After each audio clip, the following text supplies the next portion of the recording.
पहिले पहिले हम गवन ऐनी पिया समुझावे लगले राजा समुझावे लगले हो।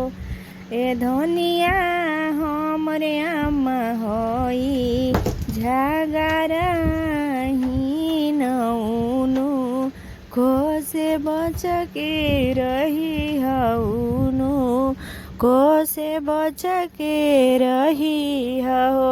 दियरी दियरी सासु दाल देली दियरी दियरी पिसान देली हो।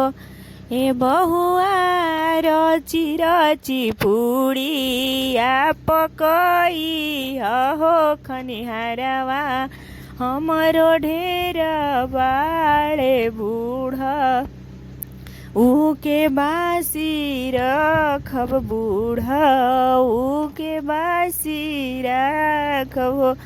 रची रची पुड़िया बहु पकावेली सासु आगवा रखेली हो।